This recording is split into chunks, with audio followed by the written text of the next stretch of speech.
Stephen Moore, do you think that the Western weaponry in general is the decisive factor for the Ukraine to win?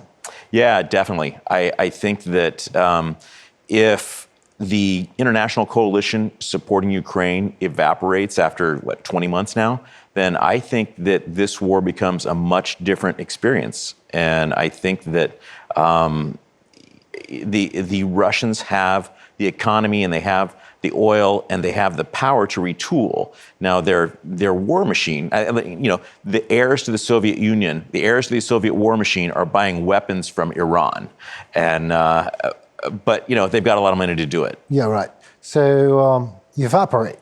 The international help, the United States help evaporate. Can that happen? Yeah. Yesterday was not a banner day for Ukraine in the U.S. Congress. So Mike Johnson, by all accounts, is a good man and well regarded by his peers.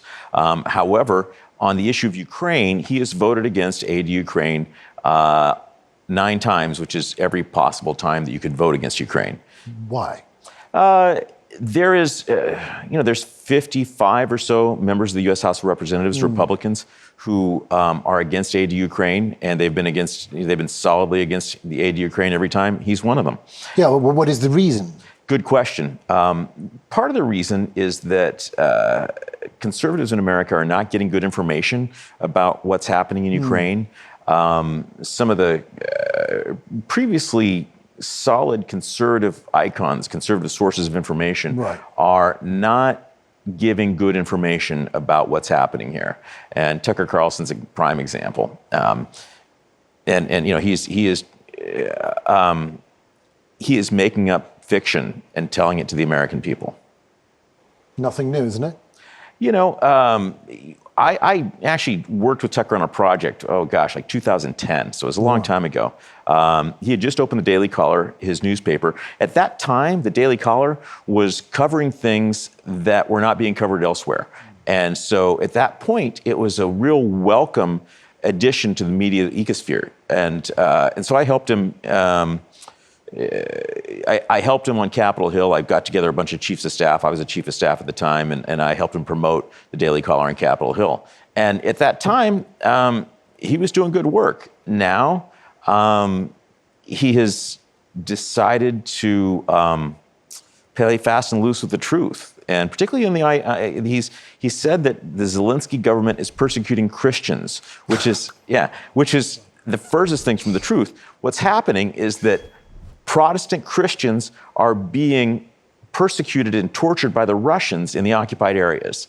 So it's really unfortunate that he would choose to endanger the lives of Ukrainian believers with the nonsense that he's telling people. Well, now Zelensky is Jewish, so now Jews are persecuting Christians. That's the other, another thing to discuss. Yeah. The history is going backwards then. And well, help me to understand. Ukraine wins or Russia loses for the United States of America. Is one and the same, or those are two different things? That's a good question. I'll tell you what. I have a friend, him, Yuri, the Supreme Court Justice. Yeah, Yuri's an extremely bright man. And he said to me, I understand Trump's position. I don't agree with it, but I understand it. And I understand a position of giving us, the Ukrainians, all the weapons that we need to win. But he says, I don't understand what Biden is doing right now, which is dripping weapons out. And of course, in January, they promised Abrams tanks, and they just got here. F-16s were a bad idea in February, a good idea in May, and they're still not here. So, there's a theory that so why is this happening? I don't know, but Yuri says that we're in a partnership. Ukraine is in a partnership with the United States. America supplies the weapons. Ukraine supplies the lives of their very best people. And when things go slowly like this, Ukraine's contribution goes up. So what's next? The tone that you're speaking right now, and the whole idea is like there are a bunch of international experts talking about this, why this is going on, but nobody knows a thing. Yeah, listen, Capitol Hill, I spent 7.5 years on Capitol Hill. I had an office right underneath the Capitol Dome, so I was right in the middle of everything.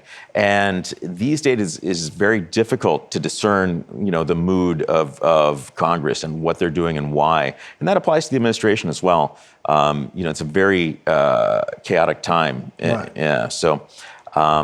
Here's what I see happening, though, is right now Biden has proposed a package that has money for Ukraine, money for Israel, and money for border security. Yeah, what is 100 and something Yeah, billion just a dollars? little more than $100 billion. Yeah, and 106. And so it's a good deal, and I'll tell you why. Because we were spending $300 million a day. America was spending $300 million a day in Afghanistan. And for a fraction of that, Ukrainians are pushing back on Putin. They've degraded his warfighting capability by half. And not one American soldier has had to lose his life. Absolutely. Yeah. So Russia is a Soviet Russia. It's literally an adversary for the United States of America, like forever. Yeah. Last year, America spent $800 billion at the U.S. Department of Defense. And part of that is to deter Russia. And we've been spending on that scale to deter Russia and China and the threat of Islamic extremism for decades, right? But some portion of it is for Russia. And none of it has ever had the impact that Ukraine's military has had against Russia in this fight in Ukraine.